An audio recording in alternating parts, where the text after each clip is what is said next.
ഒരു സത്യം നിങ്ങളുമായി ഷെയർ ചെയ്യുകയാണ് ഈ വീഡിയോയിലൂടെ.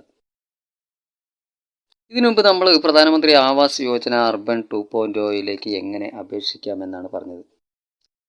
അതിനെക്കുറിച്ചായിരുന്നു കഴിഞ്ഞ വീഡിയോ.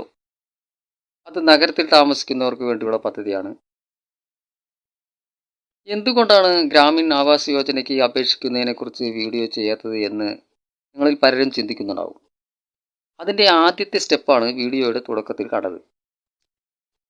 2024 നവംബർ 25 അപ്ലോഡ് ചെയ്ത വീഡിയോയിൽ ആവാസ് പ്ലസ് ആപ്പിനെ കുറിച്ച് പറഞ്ഞിരുന്നു. അതിൻ്റെ പ്രവർത്തനത്തെക്കുറിച്ചും ഉപയോഗത്തെക്കുറിച്ചും എല്ലാം ആ വീഡിയോയിൽ വിശദീകരിച്ചിട്ടുണ്ട്. 2018 മുതൽ PMAY അപേക്ഷിച്ചിരുന്നവർക്ക് ഇപ്പോൾ വീട് ലഭിക്കാൻ തുടങ്ങിയിട്ട് അപേക്ഷ പ്രകാരം സർവേ ടീം അപേക്ഷകന്റെ സ്ഥലം സന്ദർശിച്ച് ഈ ആപ്പിലൂടെ ഡീറ്റെയിൽസ് നൽകിയാണ് അർഹരെ കണ്ടെത്തുന്നത്. ഇപ്പോൾ ഇതേ ആപ്പ് ഉപയോഗിച്ച് PMAY അപേക്ഷിക്കാൻ കഴിയും. ഞാൻ ഇന്ത്യയിലെ കാര്യമാണ് പറഞ്ഞു കേട്ടോ, കേരളത്തിലെ കാര്യമല്ല. ചിരിക്കണ്ട, അങ്ങനെ പറഞ്ഞതിൽ കാര്യമുണ്ട്. അങ്ങനെ പറയുമ്പോൾ ഒരുപക്ഷെ നിങ്ങൾ കരുതുന്നുണ്ടാവും ഇന്ത്യക്കകത്തല്ലേ കേരളം എന്ന്. ഇന്ത്യക്കകത്തൊക്കെ തന്നെയാണ്, പക്ഷെ നടക്കില്ല അത്ര തന്നെ. പല കാര്യങ്ങളും ഇവിടെ അങ്ങനെയാണല്ലോ, പറഞ്ഞിട്ട് കാര്യമില്ല. പറഞ്ഞിട്ട് കാര്യമില്ലെങ്കിലും അത് എങ്ങനെയാണെന്ന് ചെറിയ സൂചന തരാം.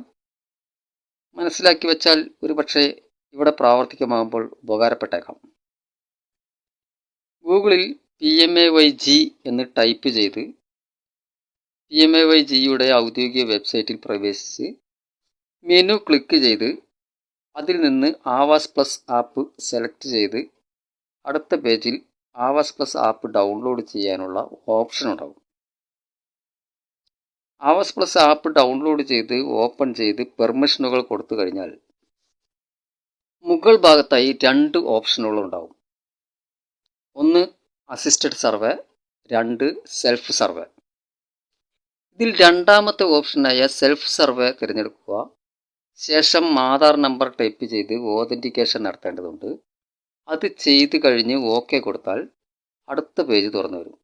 അവിടെ സ്റ്റേറ്റ്, ജില്ല, ബ്ലോക്ക്, പഞ്ചായത്ത്, വില്ലേജ് എന്നിവ സെലക്ട് ചെയ്യേണ്ടതുണ്ട്. അത് കഴിഞ്ഞ് അടുത്ത പേജിലേക്ക് പോകേണ്ടതുണ്ട്.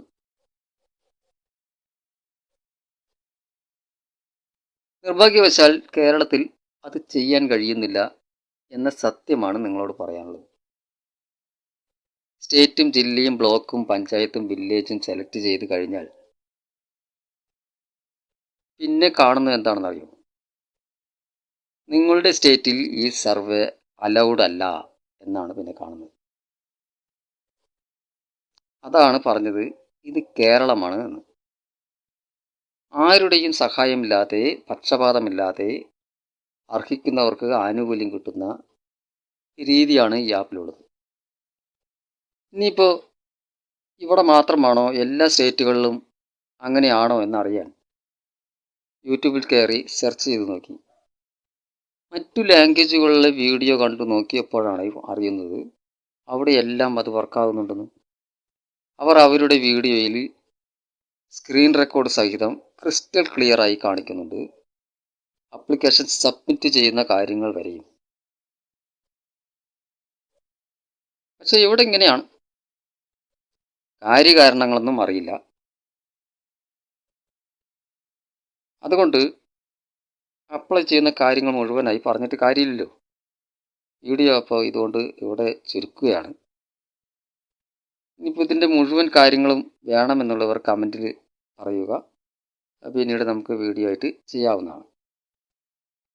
ഇവിടെ ഇനിയിപ്പോൾ ഇങ്ങനെ ആകാനുള്ള കാരണം എന്താണെന്ന് അറിയുന്നവരുണ്ടെങ്കിൽ അതും കമൻറ്റിൽ പറയുക. വീണ്ടും മറ്റൊരു കണ്ടന്റുമായി അടുത്ത വീഡിയോ.